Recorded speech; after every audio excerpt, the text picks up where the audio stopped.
In 2014, Ukraine embarked on a complex and comprehensive local self-governance, administrative and territorial reform process based on the principle of decentralization.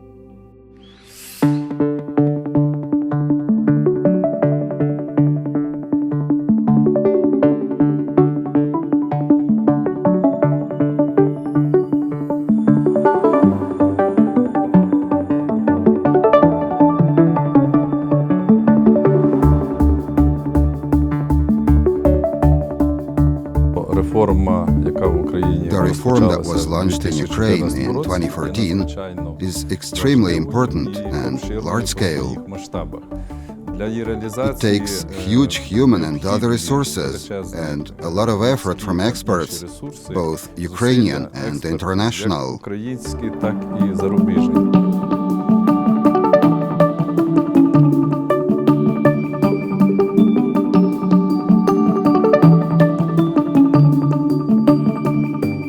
It's very important that donors come together and support this complex, difficult reform in a coherent way, because it is one probably of the most directly related to common citizens in the country.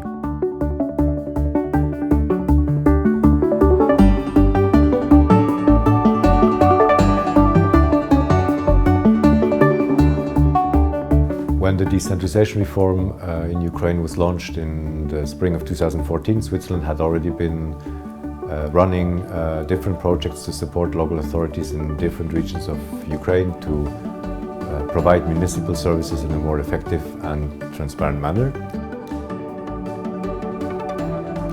In this case, it went far beyond just an exchange of information. We started with the establishment of a results framework that was actually common to the government of Ukraine, its priorities and the priorities of the donors. We put this together and made something that is common.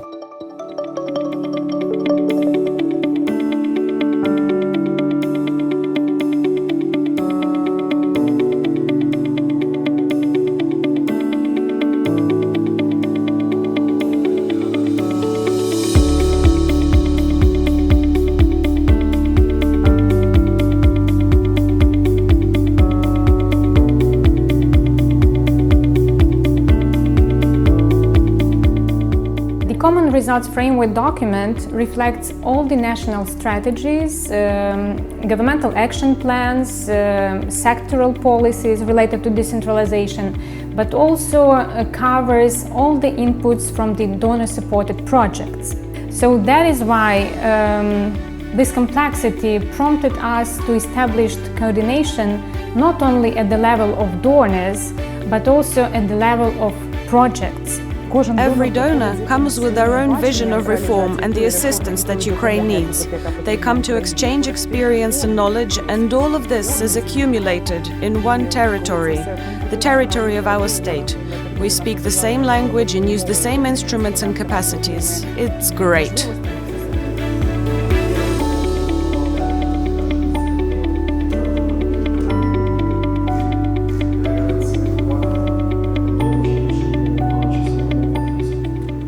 Any donor that may come to Ukraine can see what is happening, where we are going, and where we have shortcomings.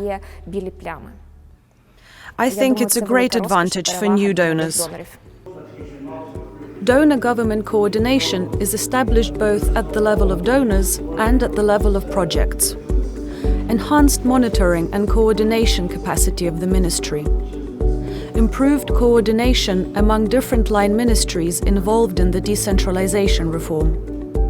Clear alignment of donor assistance with governmental strategies and plans. Jointly organized national-level public events and joint advocacy activities.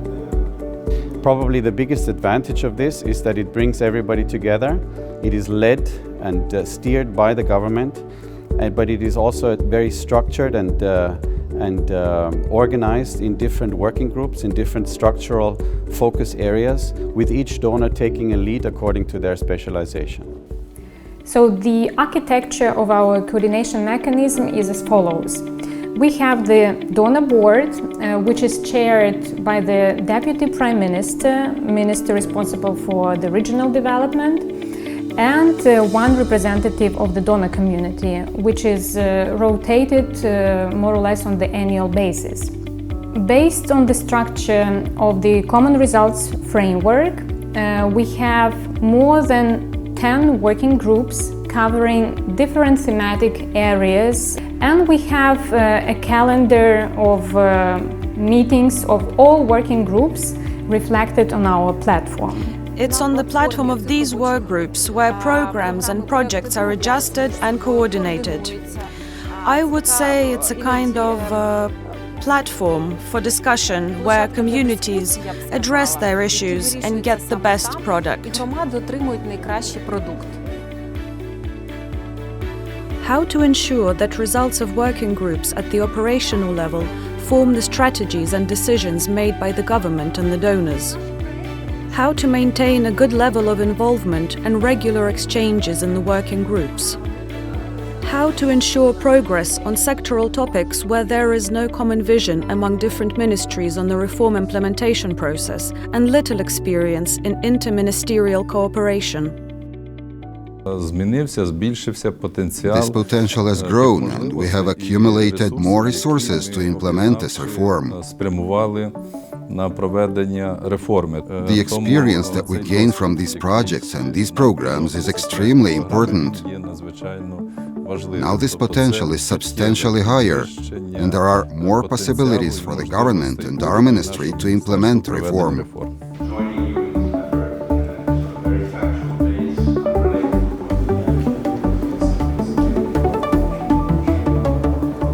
Donor coordination mechanism assists the donors, donor projects or donor organizations to be more specific and more coordinated with the key national stakeholders. And on the other hand, it is developing the capacity of the ministry to work with donors, to understand how they work, what they need to be effective.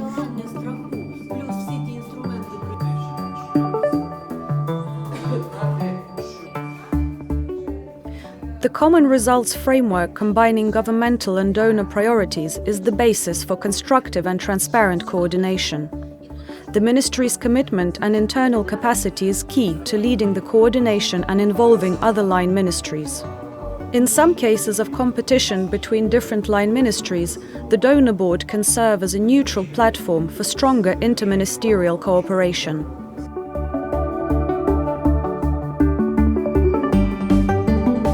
It is important to select the right people as working group coordinators. Their expertise and leadership strongly influence the work group dynamics.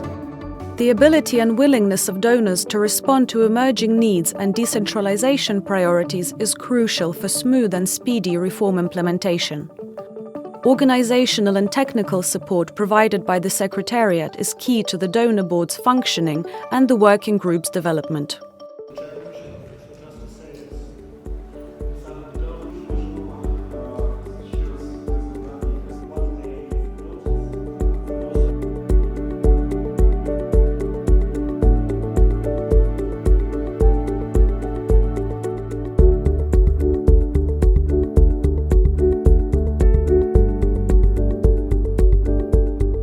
Of course, here in Ukraine, it is a bit of a challenge to bring such type of relationships into the general culture that has existed in the public administration. This is because the coordination of the priorities and then finding out where, for instance, expertise of Sweden may be better suitable and expertise of, say, Poland or Germany or Canada may be better suitable, or Switzerland, it's natural that, yes, you put together the strength and that way you build the best support framework that can be helpful for the country. And I think that's also very true when we look at the government and the language the government uses, perhaps with regard to the donor community, which it's not a big experience that there has been. And now I think we have something quite solid where, this exchange happens and, we understand each other better.